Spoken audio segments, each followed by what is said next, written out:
अस्सलाम वालेकुम students, welcome back to my YouTube channel. आज के हम इस वीडियो में चैप्टर 15 सेकंड ईयर बायोलॉजी के होमियोस्टेसिस के लॉन्ग क्वेश्चंस करेंगे। लास्ट वीडियो में मैंने आपको शॉर्ट क्वेश्चंस करवा दिए थे, इस वीडियो में हम लॉन्ग क्वेश्चन करेंगे। वैसे आपकी बुक के जो पीछे के 3 लॉन्ग क्वेश्चंस दिए हैं, ये तीनों ही इनफ होते हैं याद करने के लिए, लेकिन मैं आपको बता दूँ जो आपका सेकेंड क्वेश्चन दिया, explain the function of kidney, इसमें हम मैं आपको फंक्शन ऑफ किडनी बताऊंगी, लेकिन साथ ही फंक्शन ऑफ नेफ्रॉन बताऊंगी, क्योंकि function of nephron last year आपकी बुक में बहुत एलोब्रेट करके भी दिया है। और फंक्शन ऑफ नेफ्रॉन की एक और इम्पॉर्टेंस ये भी कि लास्ट ईयर 2024 के पेपर में आ चुका है और ये मॉडल पेपर में भी दिया गया था, और ये बुक में बहुत ही डिटेल वे में बताया गया है, तो वो याद कर लें इस साल के लिए, क्योंकि ऐसा होता है सिंध बोर्ड में, कराची बोर्ड में, कि जो लास्ट ईयर आपके लॉन्ग क्वेश्चन है उनमें से कोई ना कोई एक क्वेश्चन आ ही जाता है, तो याद करना आपके लिए अच्छा होगा। और जो फर्स्ट क्वेश्चन है, explain the detail structure of nephron with label diagram, ये भी इंपॉर्टेंट है आपके लिए। तो हम स्टार्ट करते हैं पहले अपने फर्स्ट क्वेश्चन से। सो स्टूडेंट्स, ये है हमारा स्ट्रक्चर ऑफ नेफ्रॉन। डिटेल में स्ट्रक्चर ऑफ नेफ्रॉन मैं आपको लिखवाऊंगी, और इसकी एक लेबल डायग्राम बुक में थोड़ी सी टिपिकल है, लेकिन मेरे पास एक ईजी सी बनी हुई है, वो भी आपको बता दूंगी। तो स्ट्रक्चर ऑफ नेफ्रॉन में सबसे पहले एक छोटा सा इंट्रो है कि ह्यूमन किडनी में मिलियंस ऑफ नेफ्रॉन्स होते हैं, और नेफ्रॉन्स की 2 टाइप होती है। एक होते हैं जस्टा मेडुलरी नेफ्रॉन, और एक होते हैं हमारे पास रीनल नेफ्रॉन, रीनल कॉर्टेक्स के। जस्टा मेडुलरी नेफ्रॉन से ही मैं आपको स्टार्ट करा लेती हूँ। जस्टा मेडुलरी नेफ्रॉन में होते हैं रीनल कार्पसल्स, और एक होती है रीनल ट्यूबोन, और एक लॉन्ग लूप ऑफ हैनले होता है जो मेड्यूला। एक होता है हमारे पास, मैं आपको डायग्राम एक बार दिखा लूँ, एक पार्ट होता है हमारे पास मेड्यूला का, और एक होता है रीनल कॉर्टेक्स का। ये पूरी लूप ऑफ हैनले है, इसके अंदर में हमारा ये जो लूप ऑफ हैनले है, ये मेड्यूलरी रीजन में पेनिट्रेट हुआ हुआ है, यही मैंने यहाँ पर लिखवाया हुआ है। अच्छा, सबसे पहले मैंने रीनल कार्पस्कल को थोड़ा सा डिफाइन किया है। रीनल कार्पस्कल में क्लस्टर ऑफ कैपिलरी नेटवर्क होता है, वो ग्लोमेरुलस होता है हमारे पास, और वो सराउंड करता है बोमेंस कैप्सूल से, जो एक थिन वॉल कवरिंग होती है ग्लोमरस के ऊपर। अब ग्लोमरस और बोमेंस कैप्सूल दोनों कलेक्टिवली हम कहते हैं मेल्फिजियन बॉडी। मैं एक बार दोबारा डायग्राम दिखा के बता दूं, ये आपके जो क्लस्टर ऑफ कैपिलरी नेटवर्क है, ये सारा ग्लोमेरुलस है, और ये हमारे पास कप शेप्ड बोमेन कैप्सूल है। इन दोनों कलेक्टिवली कहते हैं मेल्फिजियन बॉडी। अब ग्लोमरस का मैंने इंट्रो लिखा है। ग्लोमरस एक बॉल लाइक स्ट्रक्चर होता है जो ब्लड कैपिलरीज का क्लस्टर्स होते हैं, और ये एफरेंट आर्टेरियल, जो आने वाली आर्टरीज होती हैं उसको एफरेंट कहते हैं, और जो जाने वाली होती है वो ईफ्रेंट होती हैं। अच्छा, इस रीजन में प्रेशर और वॉल्यूम ब्लड का बहुत ही ज़्यादा होता है, जो अल्ट्रा फिल्ट्रेशन, ग्लोमरस में अल्ट्रा फिल्ट्रेशन का प्रोसेस होता है, उसमें हेल्प करता है। ग्लोमरस की कैपिलरीज में 70 nm के अबाउट पोर्स होते हैं, 70 nm का डायमीटर होता है पोर्स का, जो लार्ज मॉलिक्यूल्स होते हैं और ब्लड सेल उनको खुद से पास करने प्रिवेंट करते हैं। एक बार दोबारा से आप लोग अच्छी तरह देख लें, मैं नेक्स्ट पेज फोल्ड करने वाली हूँ। ये नेक्स्ट पेज है। ग्लोमरस में स्पेशलाइज्ड पोडोसाइट सेल्स होते हैं। वैसे ग्लोमरस खुद ही क्लस्टर ऑफ कैपिलरी से बना होता है, उसके पोडोसाइट के सेल्स भी कैपिलरी के सराउंडिंग में ही होते हैं, उसकी सराउंड में पोडोसाइट सेल पूरे कैपिलरी से पैक्ड होते हैं, और इन सेल्स में स्मॉल स्लिट्स होती हैं, स्लिट की तरह ओपनिंग होती हैं, जो प्लाज्मा प्रोटीन होते हैं, फिब्रोनोजिन, ट्रांसफरिन, हेप्टोग्लोबिन, इन सब को पास करने से फिल्ट्रेट करवाती है, प्रिवेंट करती है। ग्लोमरस फिल्ट्रेट जो होता है, यानी ग्लोमरस फिल्ट्रेट में जितने भी हमारे पास प्लाज्मा प्रोटीन इस टाइप के मॉलिक्यूल्स होते हैं, पोडोसाइट सेल उनको फ़िल्टर कर लेते हैं, लेकिन ब्लड सेल्स रह जाते हैं ग्लोमरुल्स के साथ, और मेल्फिजियन बॉडी थिन ब्लड को फिर फ़िल्टर करती जाती है, ताकि जो वेस्ट प्रोडक्ट है और जो हमारा क्लीन ब्लड है वो सेपरेट हो जाए। जैसे ही ग्लोमरस कैपिलरी एफरेंट आर्टीरियल से स्टार्ट होते हैं, जैसे ही ग्लोमरस कैपिलरीज फ्यूज होती हैं, एंडिंग तक जाती हैं, वो इफरेंट आर्टीरियल्स की फॉर्म में निकल जाती है मेल्फिजियन बॉडी से। यहाँ मैं एक बार दोबारा डायग्राम में दिखा लूँ, ये हमारे पास एफरेंट आर्टीरियल आ रही हैं, यहाँ से ब्लड जब फ़िल्टर होकर पास हो जाता है तो ये ईफ्रेंट आर्टीरियल बन के निकल जाती हैं, ये ईफ्रेंट आर्टीरियल बनकर निकलती हैं, यहाँ पर सारा ब्लड फिल्ट्रेट होता है और फिर ईफ्रेंट आर्टीरियल बनकर निकल जाती हैं। के बाद मैंने बोमेंस कैप्सूल को भी डिफ़ाइन किया है कि एक cup shape thin wall covering होती है ग्लोमरुलस के अराउंड, ये ब्लड को जो ग्लोमरुलस से आता है उसमें फ़िल्ट्रेट करती हैं, फिर एक यूरिनरी स्पेस बना देती हैं, जो नेफ्रॉन के अंदर फिल्ट्रेट इंटर हो जाता है और फिर प्रॉक्सिमल कॉन्वोल्यूटेड ट्यूबुल में पास हो जाते हैं, वो स्टार्ट हो जाती हैं। अब रीनल ट्यूबुल, रीनल कॉर्पसेल्स को मैंने डिफाइन कर लिया। अभी ये रीनल ट्यूबुल की बारी है। प्रोमेंस कैप्सूल फर्दर एक्सटेंड होकर रीनल ट्यूबुल्स बनाती हैं। रीनल ट्यूब्यूल्स में आ जाती है proximal convoluted tubule and distal. Renal tubule एक हाईली कॉइल्ड स्ट्रक्चर बनाती है, कुछ जिसमें बहुत सारी कॉइलिंग होती है, उसको पीसीटी भी कह सकते हैं और प्रॉक्सिमल कॉन्वोल्यूटेड ट्यूबुल पूरा भी कह सकते हैं।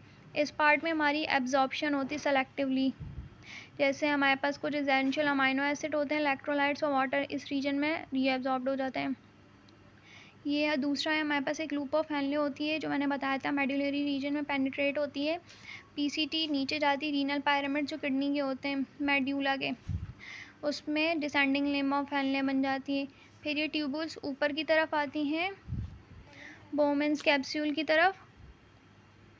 ये दिख नहीं रहा, मैं एक बार लिख लूँ। बोमेंस कैप्सूल की तरफ आती हैं और बन जाती हैं डिस्टल कॉन्वोल्यूटेड ट्यूबुल।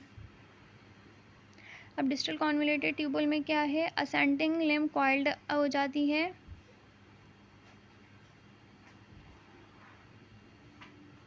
असेंडिंग यानी ऊपर उठने वाली लिम्स, लूप ऑफ हेनले की लिम्स, और अपर डायरेक्शन में बन जाती है डिस्टल कॉन्वोल्यूटेड ट्यूब।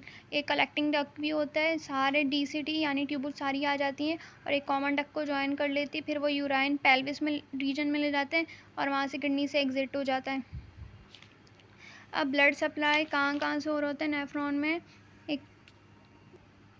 एक तो पेरिट्यूबुलर कैपिलरीज ब्लड सप्लाई करती है नेफ्रॉन को, जो एफरेंट आर्टीरियल होती है वो एक्सटेंड करती है, मैं आपको पहले ही बताया था, और वो पेरिट्यूबुलर कैपिलरीज का नेटवर्क बन जाता है और वो दोनों पीसीटी और डीसीटी को सराउंड करते हैं। पेरिट्यूबुलर कैपिलरीज रीनल कॉर्टेक्स के रीजन में न्यूट्रिएंट्स और ऑक्सीजन प्रोवाइड करती हैं। और दूसरा ब्लड सप्लाई वैसा रेक्टा में होता है।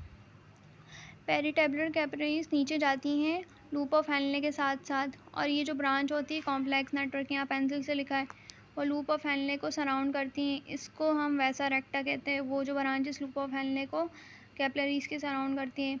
जैसे ही वैसा रेक्टा से ब्लड फ्लो हो जाता है पेरिट्यूबुलर कैपिलरीज के ज़रिए, ये इंटर होता है रीनल वीन में, ताकि जो डीऑक्सीनेटेड ब्लड की सर्कुलेशन, जिसको वीनस सर्कुलेशन करते हैं, वो हो जाए और फिर किडनी से वो ब्लड क्या नाम है, फ़िल्टर होकर निकल जाए।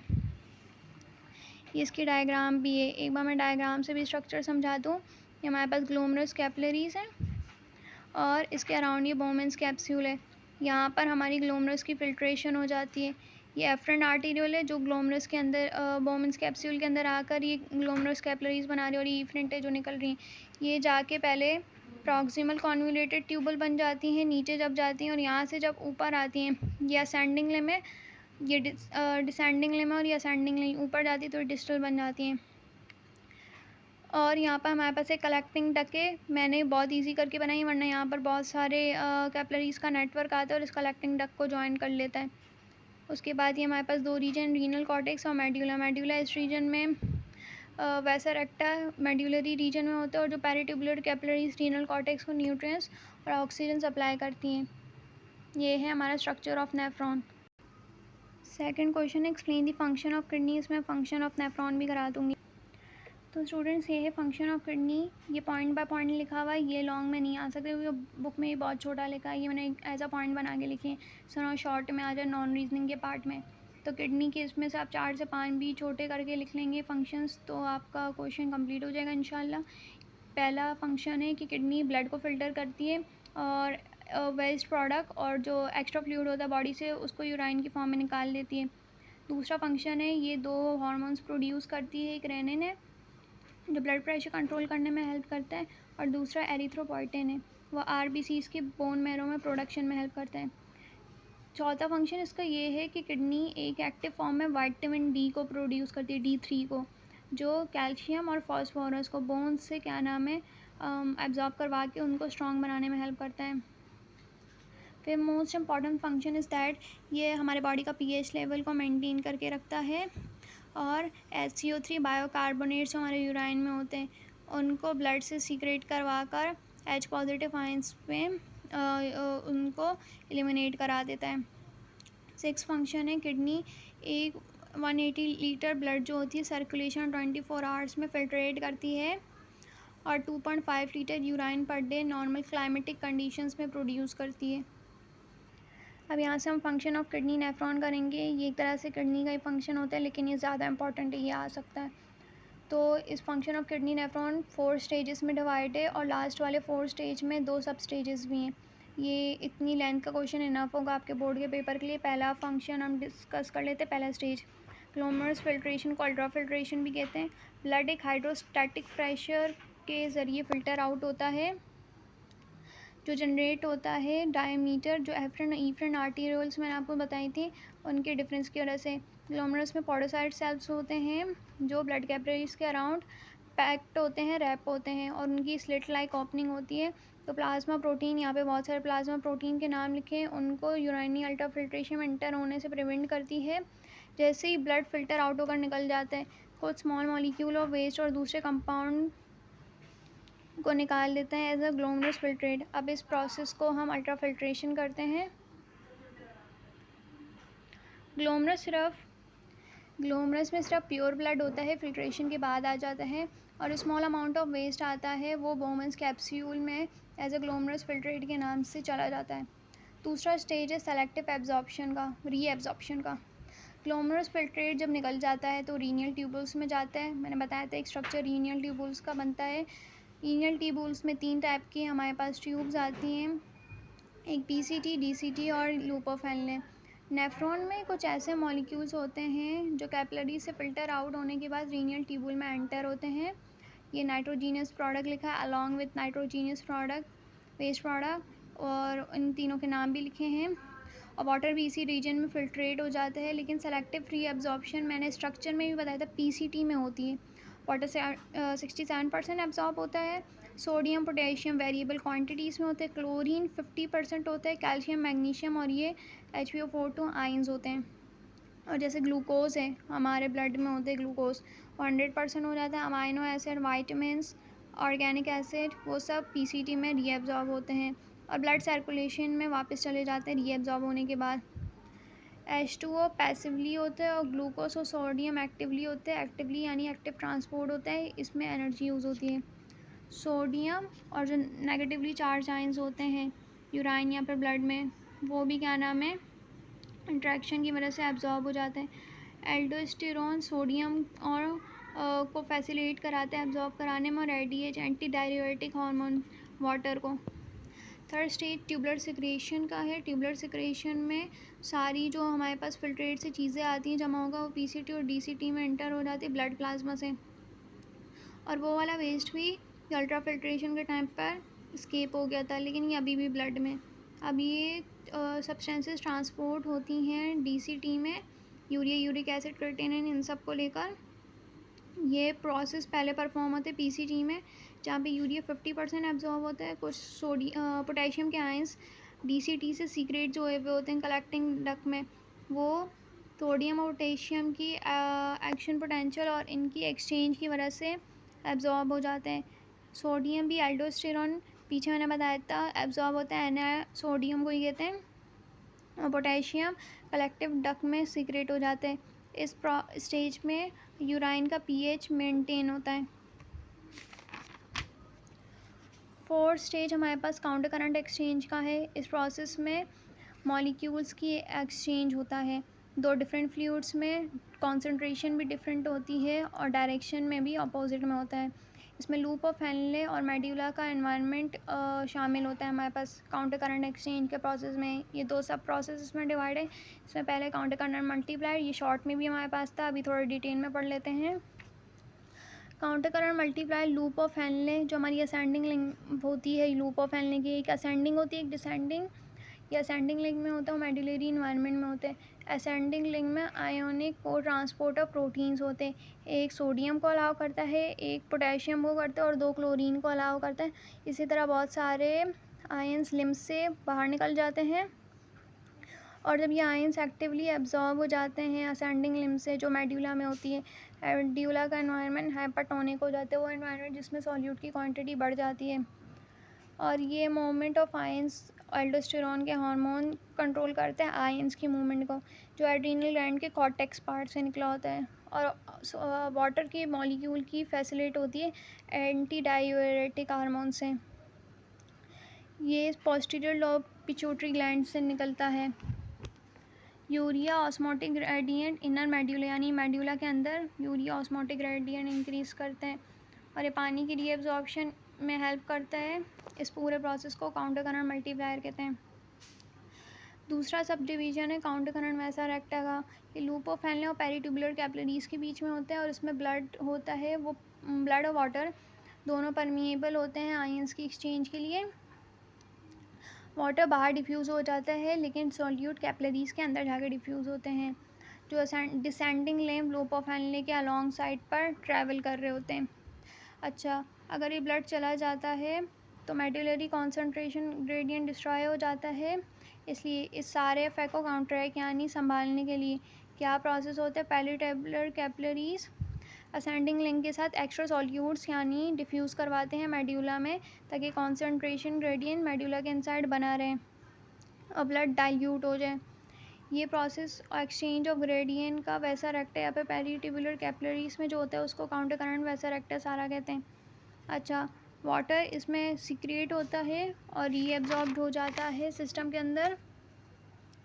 सॉल्यूट रीएब्जॉर्ब हो जाते हैं और मेड्यूला में सीक्रेट होते हैं, लेकिन ब्लड स्लो होता है पेरिट्यूबुलर कैपिलरीज में, ताकि पैसिव डिफ्यूजन विदाउट एनर्जी के हो जाए। यहाँ तक आपका क्वेश्चन इनफ होगा और इसकी मैं डायग्राम वही ला मैं इसकी यही वाली डायग्राम सजेस्ट करूँगी पेपर में। अगर आप ही चाहे आप स्ट्रक्चर ऑफ नेफ्रॉन हटाकर फंक्शन ऑफ नेफ्रॉन लिख लो, यही डायग्राम बना लें, आपके लिए इनफ ही रहेगा। अब स्टूडेंट हम इसका थर्ड क्वेश्चन करेंगे, explain the causes of kidney failure and it's treatment. ये वैसे रियरली आएगा, इसके साथ आने के चांस नहीं, फिर भी आप अच्छे से याद कर लें, कुछ भी हो सकता है। ये हमारा थर्ड क्वेश्चन है किडनी फेलियर का। वैसे उसमें एक्सप्लेन द कॉजेस पूछे, मैं डेफिनेशन भी आपको उसके साथ इसकी बता दूं कि किडनी फेलियर एक ऐसा प्रोसेस होता है जिसमें जो नाइट्रोजीनस वेस्ट प्रोडक्ट होती है नॉर्मली, जैसे एक नॉर्मल इंसान की किडनी ब्लड फिल्टर करती है, वो यूराइन प्रोड्यूस करती है, किडनी फेलियर में ये सब नहीं हो पाता और इस वजह से किडनी फेल हो जाती है अपने ऑस्मो रेगुलेटरी एक्टिविटी या फिर फंक्शंस को परफॉर्म करने से। होप ये आप लोगों को दिख रहा हो। सबसे पहले आ जाता है हमारे पास दो टाइप्स, एक्यूट, ये भी आंसर पूरा नहीं है, ये दोनों हमारे पास नहीं पूछे, लेकिन मैं बता रही हूँ, ऐसा ना ये नॉन रीजनिंग में आ जाए। एक्यूट किडनी फेलियर में किडनी फेलियर होता है कुछ दिनों का और इसमें हमारे पास कॉज होते हैं ब्लड लॉस, इंजरी की वजह से हो जाता है, या पे हार्ट फेल अटैक की हो जाता है, लिवर फेल हो जाता है, या फिर कोई एलर्जी हो जाती है उस वजह से, या फिर बहुत गर्मी हो जाती है लू वगैरह की, जब बहुत स्वेटिंग हो जाती हैं तो उसकी वजह से किडनी फेल होने के चांस हो जाते हैं एक्यूटली, या फिर बहुत ज़्यादा यूराइन पास हो जाता है, या फिर किडनी स्टोन्स की वजह से भी हो जाता है। क्रॉनिक होता है वो एक किडनी का ही लॉस होता है, उसमें किडनी फेल होती है एक्यूट में, लेकिन क्रॉनिक किडनी फेलियर में किडनी लॉस हो जाती है। इसके कोई भी सिम्टम्स नहीं होते हैं, लेकिन ब्लड क्रॉनिक किडनी फेलियर में आपकी किडनी लॉस हो जाती है और इसके वैसे कोई सिम्टम्स नहीं होते, लेकिन अगर आप किसी भी लेबॉर्ट्री जाके अपने यूराइन या ब्लड टेस्ट कराएं तो आपको ये प्रॉब्लम पता चल सकती है। या मैंने साथ से इसके सिम्टम कॉजेज़ भी लिख सकते हैं। सिम्टम्स से फटीग हो जाती है मसल्स की, मसल्स में जो एक्युमुलेशन हो जाती है लैक्टिक एसिड की, आपके मसल सही से कॉन्ट्रैक्ट नहीं कर पाते हैं, ब्रेथिंग में आपको सांस लेने में मसला होता है, हाथ सूज जाते हैं हाथ और पाँव, और यूराइन में समटाइम्स ब्लड भी आता है। इसके मसले क्या होते हैं, हाइपरटेंशन यानी जो ज़्यादा गुस्सा करना, ज़्यादा टेंशन ले लेना, हाइपरग्लाइसीमिया ज़्यादा कोलेस्ट्रॉल का लेवल, और सिस्ट जो किडनी में हो जाता है। सिस्ट एक किडनी स्टोन की टाइप होती है, सिस्टीन भी आप कह सकते हैं, और किडनी स्टोन में इन्फ्लेमेशन। अब डायलिसिस, अब हमने causes and types of kidney failure कर लिए हैं, लेकिन अब हम इसका ट्रीटमेंट भी देख लेते हैं। सबसे पहले ट्रीटमेंट आ जाती है डायलिसिस। डायलिसिस के भी वैसे डिफरेंट टाइप्स होती हैं। सबसे पहले डायलिसिस की डेफिनेशन ये होती है, एक प्रोसीजर होता है उसमें जो अनवांटेड और टॉक्सिक सब्सटेंस जो हमारे ब्लड में होते हैं वो एक आर्टिफिशियल मशीन होती है, उसके ज़रिए से फ़िल्टर आउट हो जाते हैं। ये उस कंडीशन होता है जब किडनी कम्प्लीटली अपना फंक्शन करने में फ़ेल हो जाती है। इसमें हमारे कभी कभार और डायमेंशिया हो सकता है। ये प्रोसीजर थोड़ा सा हमारे पास टिपिकल होते हैं क्योंकि इसमें हार्ट फेल होने के भी चांसेस हो सकते हैं। मतलब इसकी इंटेंसिटी इतनी ज़्यादा होती है कि इंसान कभी कभी बर्दाश्त नहीं कर पाता है। इसमें पहली टाइप आ जाती है हीमोडायलिसिस, दूसरी कंटिन्यूस रीनल रिप्लेसमेंट थेरेपी, ये भी इसकी एक टाइप है। और थर्ड है हमारे पास पेरिटोनियल डायलिसिस। हीमोडायलिसिस में एक आर्टिफिशियल किडनी जो मशीन होती हैं वो एक आर्टिफिशियल किडनी की तरह परफॉर्म करती हैं, उसमें हम इसमें फ़िट कर लेते हैं और उसमें नंबर ऑफ़ ट्यूब्यूल्स होते हैं और एक डायलाइजिंग फ्लूइड भी होता है। ये फ्लूइड में जो हमारे नॉर्मल ब्लड का ऑस्मोटिक प्रेशर होता है उसमें वैसा होता है, लेकिन जो दूसरा फ्लूइड होता है उसमें नाइट्रोजीनस बेस नहीं होता। हमारे बॉडी का जो होता है वो इसी तरह से एक्सचेंज। इस प्रोसीजर में जो सर्जन होते हैं वो एक छोटे से इंसिजन बनाते हैं, यानी एक छोटा सा कट लगाते हैं ग्राफ्ट के ज़रिए, और एक प्लास्टिक को हमारी जो बॉडी में एक आर्टरी और वीन होती है फिस्ट्यूला, जो हमारी बॉडी की आर्टरी, उससे कनेक्ट कर देते हैं। ये सर्किट और एक सर्किट सा बन जाता है जिसमें 2 नीडल्स एवी फिस्ट्यूला में, जो हमारी आर्टरी और वीन का एवी फिस्टूला होता है, उसमें एंटर हो जाते हैं। एक नीडल आर्टरी से कनेक्ट होती है और दूसरी डायलिसिस डिवाइस के साथ। ये ब्लड जो होता है पेशेंट की बॉडी से फ़िल्टर होके निकल के जाता है डायलाइजिंग फ्लूइड में डिफ्यूजन के प्रोसेस से, और प्यूरिफाइड ब्लड होता है वो उस फ्लूइड के साथ एक्सचेंज होकर प्योर फॉर्म में वापस हमारी वीन्स में आ जाता है पेशेंट की। और ये डायलिसिस मशीन डिवाइस में जो हमारा जो वेस्ट प्रोडक्ट होता है वो चला जाता है, इससे यूराइन की रिअब्जॉर्प्शन। अच्छा, इस प्रोसेस की ड्यूरेशन 4 घंटे होती है और ये हफ्ते में 3 से 4 बार डॉक्टर्स के जब प्रिस्क्राइब करें तब होता है। इसमें क्या रिस्क फैक्टर्स होते हैं, इसमें ब्लड का इन्फेक्शन हो सकता है, थ्रोम्बोसिस जो हम फर्स्ट ईयर सर्कुलेशन के चैप्टर में पढ़े थे ट्रांसपोर्ट के, वो वाली कंडीशन हो सकती है, और इंटरनली ब्लीडिंग हो जाती है क्योंकि इसमें एंटी कोगुलेंट्स डले होते हैं और ड्रग्स टाइप के डले होते हैं।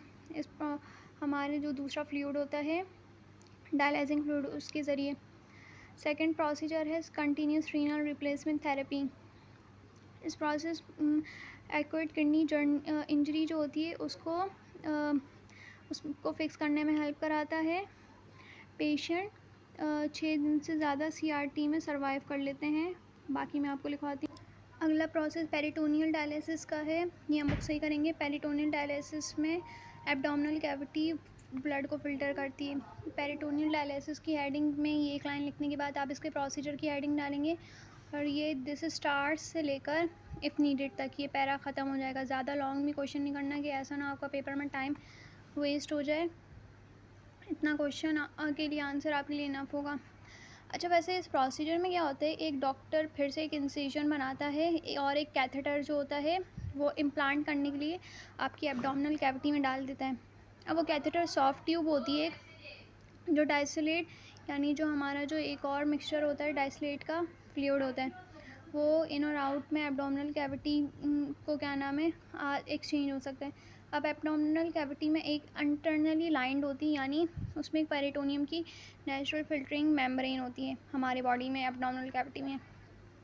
पेरिटोनियल डायलिसिस में जो डाइसलेट जो हमारे पास बैग में एक फ्लूइड प्योर हुआ होता है वो पेरिटोनियम मेम्ब्रेन में ज़्यादा कॉन्सेंट्रेशन होती है। अब ये डिफ्यूजन के प्रोसेस के ज़रिए ये सारे जो हमारा वेस्ट प्रोडक्ट होता है वो इस हमारी मेम्ब्रेन के ज़रिए फ़िल्टर हो जाता है और इस बैग के साथ एक्सचेंज होकर वापस हमारी वेसल्स में एक प्योर ब्लड आ जाता है।